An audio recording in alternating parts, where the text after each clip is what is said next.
नमस्कार विद्यार्थियों। Swaraj coaching institute में एक बार फिर से आप सभी का स्वागत करते हैं। जैसे कि अभी कुछ दिन पहले ही पीएटी 2024 की परीक्षा हुई है। परीक्षा में पेपर कैसा रहा, पेपर के बाद में कट ऑफ क्या रहेगा, रिजल्ट कब तक आएगा, इन सभी बातों के बारे में आज हम चर्चा करने जा रहे हैं। चर्चा का पूरा आनंद लेने के लिए आपको अंत तक बने रहना है। शुरुआत करते हैं सबसे पहले हम हमारी नई घोषणा के साथ में, नए ऑफर के साथ में। और मैं आपको बता दूं, ऑफर कुछ भी नहीं होता है। ऑफर आज भी है, कल भी है और परसों भी रहेगा। तो अगर हम बात करते हैं क्लासेस के बारे में, तो हम आपके लिए डेमो क्लासेस जो है वह अरेंज कर रहे हैं। वह 15 जून से 30 जून के बीच में उपलब्ध रहेगी। यह जो क्लासेस है ये पीएटी के साथ साथ सीयूटी के लिए भी उपलब्ध है, जो कि हमारी एप्लीकेशन पर अवेलेबल रहेगी, जहां पर आप इसको नाम मात्र का शुल्क 10 रुपये देकर परचेस कर सकते हैं। मतलब ये जो फ्री है, फ्री की जगह यहाँ पर केवल आपको कितने रुपए देना है, 10 रुपये। तो जो क्वालिटी या जो चीज़ आपको मिलने वाली है उसकी तुलना में अगर हम बात करें तो जो दिया जा रहा है वो लगभग मुफ्त या फ्री के बराबर होता है। तो आगे बढ़ाते हैं अपनी कहानी को कि डेमो क्लासेस में आपको क्या क्या अवेलेबल रहेगा। तो आपको लाइव क्लासेस मिलेगी। लाइव क्लासेस के साथ आपको पीडीएफ नोट्स भी अवेलेबल रहेंगे और साथ साथ आपको यहाँ पर ऑनलाइन टेस्ट भी देखने के लिए मिलेगा, ताकि एक कंप्लीट सॉल्यूशन जो है वह आपको ऑनलाइन मोड में प्रोवाइड किया जाएगा। उसका आप अच्छी तरह से डेमो ले सकते हैं। ऑनलाइन के साथ साथ अगर हम बात करें तो हमारे पास में ऑफलाइन मोड में भी क्लासेस रन होती हैं।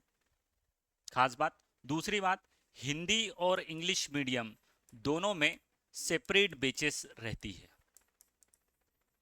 एक बार फिर से मैं बोल दूं, हिंदी और इंग्लिश मीडियम की सेपरेट बेचेस हैं और ऑनलाइन और ऑफलाइन दोनों मोड में क्लासेस अवेलेबल रहते हैं। कई भ्रामक प्रचारक जो रहते हैं वह लगातार भ्रम फैलाते रहते हैं कि हिंदी और इंग्लिश को एक साथ पढ़ाया जाता है, ऑफलाइन नहीं है, ऑनलाइन नहीं है, तरह तरह की बातें करते हैं, क्योंकि उनके पास बताने के लिए क्वालिटी नाम की चीज़ नहीं है। एजुकेशन के नाम पर वो अच्छा नहीं कर पाते, इस तरह तरह की इस तरह से बातें बताते हैं। आप देख सकते हैं वो कई जगह पर लिखते हैं कि हम शिक्षण से ज़्यादा पेरेंटिंग में महत्व देते हैं, जबकि आपने कोचिंग क्लास ज्वाइन की है। आप जहां जा रहे हैं उसमें आपका जो मुख्य ध्येय, मुख्य उद्देश्य है वह शिक्षण प्राप्त करना है, पर वो खुद ही अपने पत्रों में, अपने कागजों में लिख कर भेजते हैं कि हम शिक्षण से ज़्यादा महत्व दूसरी चीज़ों को देते हैं। जबकि अगर आप कोचिंग ज्वाइन कर रहे हैं तो सबसे ज़्यादा महत्व किसको देना चाहिए, शिक्षण को। बिल्कुल मैं मानता हूँ पेरेंटिंग भी बहुत महत्वपूर्ण हिस्सा है, पर ज़्यादा महत्वपूर्ण कौन है, तो ज़्यादा महत्वपूर्ण शिक्षण है। और शिक्षण में हमारा लगभग जो अनुभव है वह आपको पीसीएमबी जो सब्जेक्ट होता है उसके अंदर देखने के लिए मिलेगा। लगातार ये पीसीएमबी जो है कि रिजल्ट ओरिएंटेड सब्जेक्ट आजकल बन चुका है, वह बहुत अच्छे से अनुभव के साथ में आपको पढ़ाया जाता है और इसी का फायदा आपको परीक्षा में मिलने वाला है। तो हमारा मुख्य ध्येय है जो है वो शिक्षण का है और दूसरे नंबर पर पेरेंटिंग का रखा गया है। अगर आप डेमो क्लासेस ज्वाइन करना चाहते हैं तो आपको कुछ भी नहीं करना है, बस गूगल के प्ले स्टोर पर जाना है। प्ले स्टोर पर जब जाएंगे तो वहां पर आपको स्वराज टाइप करना है। जैसे ही आप स्वराज टाइप करेंगे, स्वराज टाइप करेंगे तो आपको यहाँ पर दो एप्लीकेशन दिखाई देगी, एक स्वराज और एक स्वराज कोचिंग इंस्टीट्यूट। दोनों एप्लीकेशन हमारी ही है, एक स्वराज नाम से, एक स्वराज कोचिंग इंस्टीट्यूट के नाम से। आपको स्वराज जो लिखा है वह एप्लीकेशन डाउनलोड करना है। कई बार आपको बताया जा सकता है कि भाई दो दो एप्लीकेशन, दो दो एप्लीकेशन इसलिए ताकि बच्चों की पढ़ाई किसी भी तरह से रुकना नहीं चाहिए। अगर मान लो किसी कारण से कोई एप्लीकेशन में गड़बड़ होती है तो आप दूसरी एप्लीकेशन से सारी चीज़ें एक्सेस ले सकते हैं। तो ये एक बेनिफिट है, इसीलिए हमने आपके लिए दो दो क्लासेस, दो दो एप्लीकेशन लेकर रखी है। जिसमें अगर हम बात करें तो अभी आपको डाउनलोड कौन सी करना है, स्वराज वाली, जहां पर आपको फ्री डेमो क्लासेस देखने के लिए मिलेगी। आप इंस्टॉल करें। इंस्टॉल करने के बाद में जब आप कोर्सेस में जाएंगे तो कोर्सेस में आपको पीएटी सीयूटी डेमो कोर्स नाम से एक नज़र आएगा, उसको जाकर आप परचेस कर सकते हैं, जिसकी फीस मात्र 10 रुपये है। जहाँ पर जैसे कि हमने थोड़ी देर पहले ही बात की थी, क्या की थी, जिसमें लाइव क्लासेस भी मिलेगी। ये लाइव क्लासेस जो रहेगी ये रिकॉर्डिंग मोड में भी आपके पास आएगी। तो रिकॉर्डिंग मोड भी आपके पास अवेलेबल रहेगा, पीडीएफ में वहाँ पर नोट्स भी रहेंगे, ऑनलाइन टेस्ट भी रहेंगे। साथ ही साथ एक और ख़ास बात बताता हूँ कि अगर आप हमारी ऑनलाइन क्लास ज्वाइन करते हैं तो डाउट सेशन तो रहेंगे ही रहेंगे। डाउट सेशन के साथ में अगर आपको ऐसा लगता है कि मुझे फिजिकली जाकर कोचिंग इंस्टीट्यूट में जाकर डाउट क्लियर करना है तो वह काम भी आप कर सकते हैं। मतलब आपको ऑनलाइन में कोर्स लिया है और किसी कारण से या कोई चीज़ें ऐसी है जो ऑफलाइन में आकर समझना चाहते हैं, तो उसके लिए भी कोचिंग संस्थान बिल्कुल जो है वो रेडी है, उसके लिए आप निश्चिंत रहें। तो आगे बढ़ाते हैं। ये कार्यक्रम 2024 का पेपर कैसा था। तो अगर हम पेपर की बात कर रहे हैं 2024 के, तो हमारी सबसे पहली एक बात तो ये होती कि पेपर कैसा था। तो इस बात को समझाने के लिए हमारे पास में तीन शब्द हैं। एक है सरल, जिसको अंग्रेजी में सिंपल बोलते हैं। दूसरा मध्यम, मॉडरेट। और तीसरा अगर हम बात करें तो कठिन, जिसको हार्ड कहा जाता है। तो अभी तक जो सुनने में आ रहा है वह आ रहा है कि पेपर कठिन था। कठिन क्यों था उसका कारण देखते हैं। पहला, परीक्षा में एक नई चीज देखने के लिए मिली। नई चीज ये देखने के लिए मिली कि उसमें कुछ चित्र वाले प्रश्न आए। दूसरी बात, कठिन इसलिए था कि हमसे 2009-10 का डाटा पूछा गया कि भाई मांस उत्पादन में 2009-10। हम लेटेस्ट वाले डाटा पर बात करते हैं, इतने पुराने डाटा पर बात नहीं करते हैं। उसके अलावा अगर हम बात करें तो कुछ आउट ऑफ सिलेबस क्वेश्चन आए, और आउट ऑफ सिलेबस क्वेश्चन आए जिसके कारण से बच्चों को ऐसा लगता है कि पेपर कठिन था।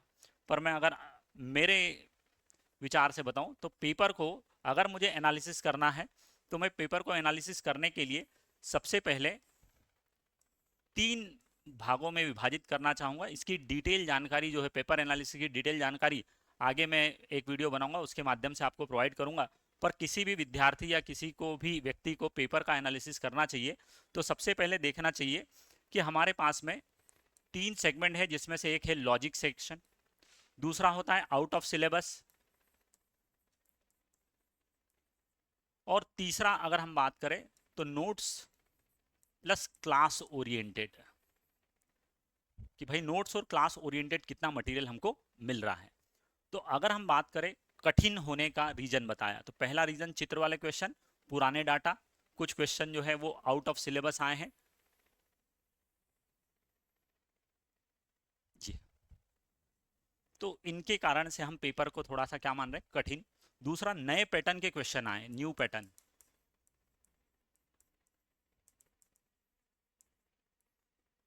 नए पैटर्न के भी क्वेश्चन आपको मिले हैं। न्यू पैटर्न के क्वेश्चन कैसे मिले हैं, तो उसमें अगर हम बात करें तो दो सेंटेंस दिए हैं, कौन सा सही है और कौन सा गलत है। दोनों सही है, दोनों गलत है, इस तरह के नए पैटर्न के हमको क्वेश्चन देखने के लिए मिले हैं। बाकी आप जानते ही हैं कि कौन सा निम्नलिखित में से सही है, निम्नलिखित में से कौन सा गलत है। इस तरह के क्वेश्चन जो है वह पिछले सालों से आना शुरू हो चुके हैं हमारी परीक्षा में। मतलब हमारी परीक्षा जो है वो धीरे धीरे पैटर्न में क्या कर रही है, चेंज। अब पैटर्न में चेंज हो रहा है, बहुत अच्छी बात है। साथ ही साथ अगर हम बात करें तो हमारे पास में जो क्रॉप प्रोडक्शन है उसकी बात करते हैं, फसल उत्पादन की, और एक पशुपालन है, एनिमल हस्बेंड्री, इन दोनों की बात करते हैं। तो सामान्यतः अभी तक कुछ समय से ये चल रहा था कि फसल पशु पढ़ लो, काम हो जाएगा। पर इस बार फसल पशु में जो पेपर आया है वो, मैं मानता हूं थोड़ा सा आउट ऑफ सिलेबस है, पर ज्यादातर पोर्शन उसका कौन सा है, लॉजिकल, और नोट्स और क्लास ओरिएंटेड जो है वो भी है। तो अब अगर हम बात करें हमारे पास, तो आपको जो सेक्शन बनाना चाहिए तो आप सेक्शन बनाइए। आपको इसमें मिलेंगे 2 से 5 प्रश्न ऐसे मिलेंगे जो आउट ऑफ सिलेबस रहे होंगे, एक सब्जेक्ट की बता रहा हूँ, मोटा मोटा आपको हर सब्जेक्ट के लिए ऐसा करना चाहिए, जिसका डिटेल वीडियो मैं जरूर आपको दूंगा। आउट ऑफ सिलेबस कितने हैं ये देखना चाहिए, लॉजिकल क्वेश्चन कितने हैं वो आपको देखना चाहिए। अगर आप इस तरह से देखेंगे तो क्लास ओरिएंटेड या नोट्स ओरिएंटेड आपको लगभग 30 प्रश्न मिलेंगे। इन 30 में से अगर हम बात करें तो 20 + 10, 20 जो है वैसे के वैसे मिलेंगे जो नोट्स में छपे हुए रहते हैं, और 10 वो मिलेंगे जो क्लास में टीचर पढ़ाने के दौरान बच्चों में इंट्रोड्यूस कराता है, समझाता है, सिखाता है। और बच्चा जब क्लास में पढ़ता है तभी जाकर वह वहाँ परीक्षा में उन बातों को रिकॉल करता है, याद करता है, और फिर जाकर आंसर लगाता है। तो अगर देखा जाए तो 3 सेगमेंट है, जब हम इसको डिवाइड करते हैं तो तीनों सेगमेंट के हिसाब से क्लास और नोट्स ओरिएंटेड, लॉजिक और आउट ऑफ सिलेबस 3 पार्ट होते हैं। आउट ऑफ सिलेबस को हम इंक्लूड नहीं करते हैं, भाई ये हो ही गया, बाहर ही हो गया। तो फिर हमारे पास में ये वाला सेक्शन बचता है। इस वाले सेक्शन में ये बहुत बढ़िया बात है, लॉजिकल क्वेश्चन आना शुरू हो गए ताकि आपको सोचने पर मजबूर किया जाए और आपने जो पढ़ कर रखा है, आपके पास में जो ज्ञान है, जो आपने सीखा हुआ है, उसको आपको अप्लाई करते आना चाहिए। तो वो एप्लीकेशन जो है वो हमारा सिखाने का काम बखूबी चल रहा है। इसीलिए हम बोल रहे हैं कि लॉजिकल क्वेश्चंस आए हैं, इसलिए पेपर बहुत बढ़िया है। और इसी के आधार पर हम बोलते हैं कि पेपर जो है वह मध्यम है, कठिन और सरल के बीच का हो रहा है। इसीलिए हमने उसको किस श्रेणी में रखा है? मध्यम श्रेणी में रखा है। और कहने का कारण, मध्यम श्रेणी में कहने का कारण क्या है, तो कैसे उसको मैंने एनालिसिस किया है वो भी मैंने आपको बताया, और इसका डिटेल वीडियो भी मैं बहुत जल्द आपको प्रस्तुत करूंगा। अब अगर हम बात करें तो विद्यार्थियों की मनोदशा के हिसाब से कि पेपर बहुत कठिन आया था, बिल्कुल मैं उनके साथ में हूँ। क्यों? क्योंकि इस लॉजिकल वाले सेक्शन पर कहीं ना कहीं विद्यार्थी जो है थोड़ा पिछड़ जाते हैं, और उनकी आशा रहती है कि वो सारे क्वेश्चंस जो है इस क्लास और नोट्स ओरिएंटेड देखें। पर क्लास और नोट्स ओरिएंटेड क्वेश्चंस जो है वो रटाने वाली विद्या में जरूर आपको मिल जाते हैं। पर समय बदल रहा है, लॉजिक के साथ आ रहा है पेपर, तो हमको लॉजिक वाली शिक्षण पद्धति की तरफ बढ़ना पड़ेगा, जो कि आपको स्वराज कोचिंग इंस्टीट्यूट के 17 सालों के अनुभव के साथ में जरूर देखने के लिए मिलेगी। अब हम बात को आगे बढ़ाते हैं कि इस परीक्षा का एक और खास पहलू रहा पीसीएमबी। पुराने वर्षों से लगातार ये पढ़ने वाले भी अच्छी तरह से जानते हैं कि सिलेक्शन का दरवाजा या रैंक का दरवाजा कौन खोलता है? पीसीएमबी। पिछले कुछ सालों से लोगों ने कट ऑफ कम होने के कारण इसको लगातार छोड़ दिया था।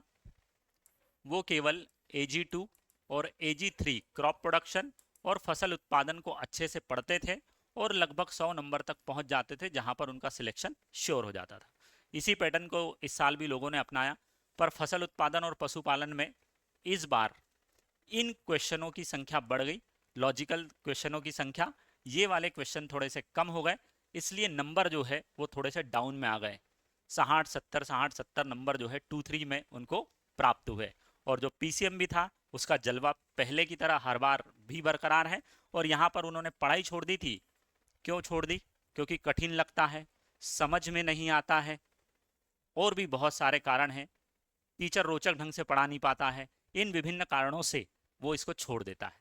परंतु यहाँ पर रोचकता के साथ साथ आपको जो पढ़ाया जा रहा है वो नंबर में भी कन्वर्ट करके मिलता है, वो आपको नंबरिंग में भी मिलता है। क्लास में भयंकर मजे आ रहे हैं, मजे के साथ साथ जो आपने पढ़ा है ना उसको नंबर में भी कन्वर्ट कराने की विशेष शिक्षण पद्धति आपको यहाँ पर उपलब्ध होती है।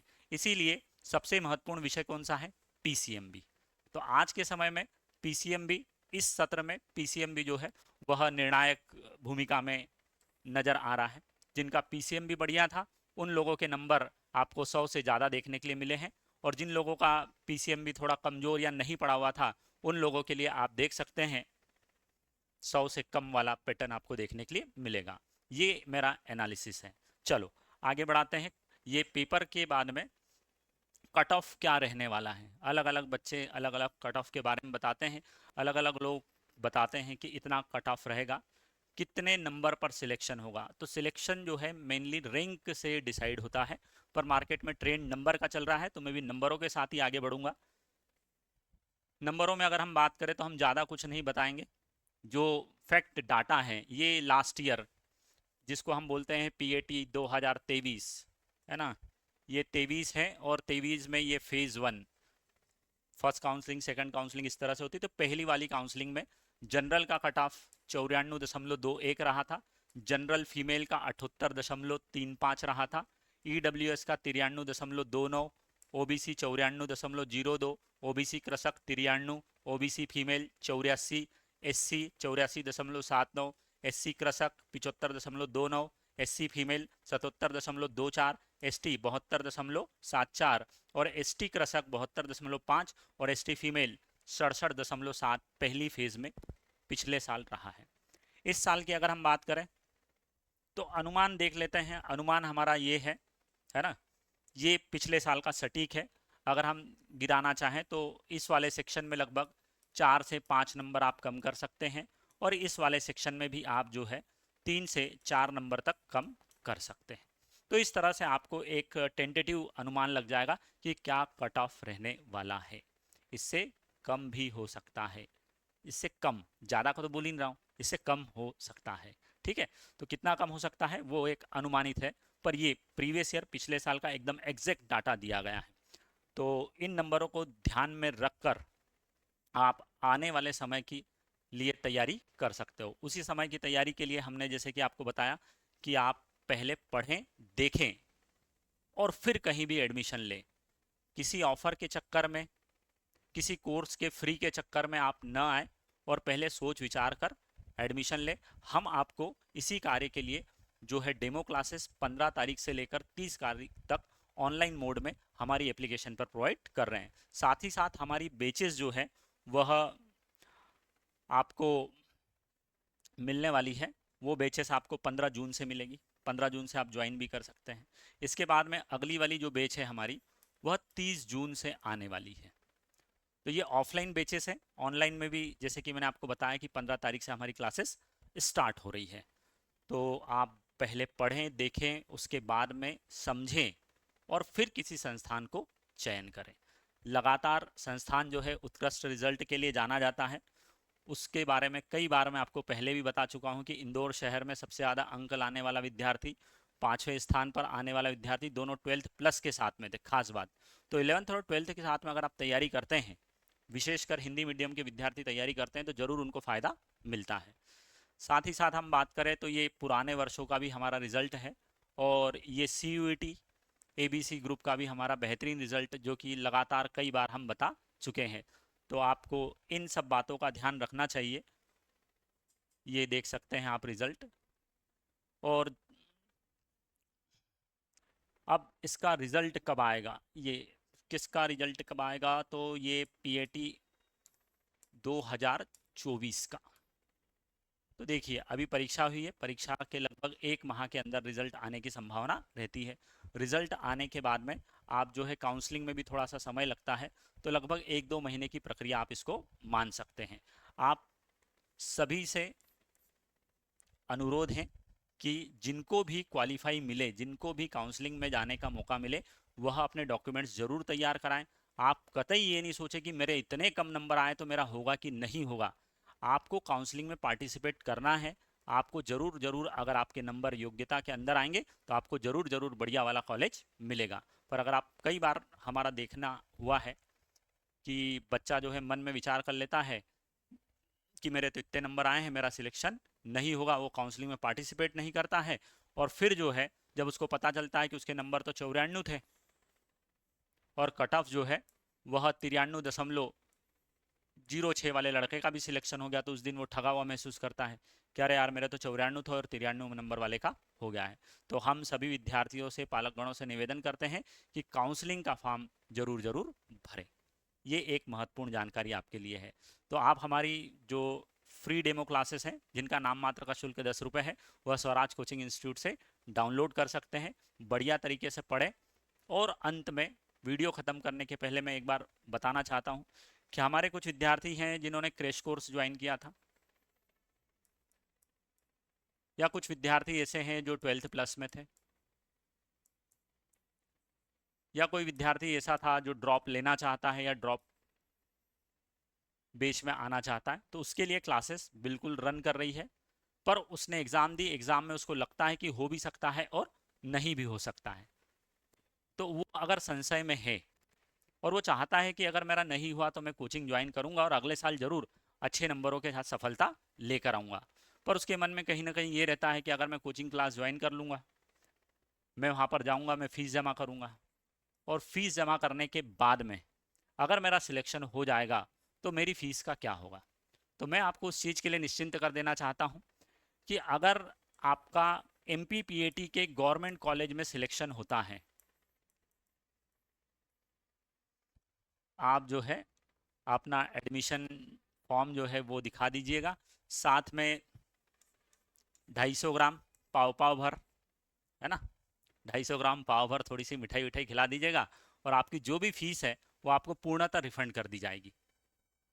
बस फीस रिफंड कराने के लिए आपको क्या लाना है, एक चीज़ लाना है, आपका केवल सिलेक्शन। बाकी फिर ये आपके ऊपर निर्भर है कि ये 250 रुपये वाला आइटम, मतलब 250 ग्राम वाला आइटम लाना है कि नहीं लाना है। पर हमको बहुत खुशी होगी अगर आप सिलेक्ट होते हैं तो। तो इन्हीं सब बातों के साथ में आज की कहानी मैं यहीं पर समाप्त करता हूं। जल्द ही अगले वीडियो में मिलेंगे, जहां पर 8 और 9 तारीख, दोनों तारीख के पेपर का एनालिसिस जो है मैं आपको category wise, logic wise, class notes wise, और खास बात, कई क्वेश्चन हमारे ऐसे हैं जो हमने एफएलटी में पूछे हुए हैं, वैसे के वैसे उठकर एग्जाम में आए हैं। बिल्कुल बिल्कुल सटीक बात बता रहा हूँ। हमने साथ ही पीवाईक्यू सीरीज चलाई थी, प्रीवियस ईयर क्वेश्चन। तो प्रीवियस ईयर क्वेश्चन में हमने क्या है, chapter wise previous year question बनाए थे, और चैप्टर वाइज जो क्वेश्चन बनाए थे उनमें एक क्वेश्चन को हल कराया था, तो उसके आसपास की सारी महिमा मंडन किया था कि भाई इस पर ये प्रश्न बनता है, इस पर ये प्रश्न बनता है, इसमें ये प्रश्न बनता है।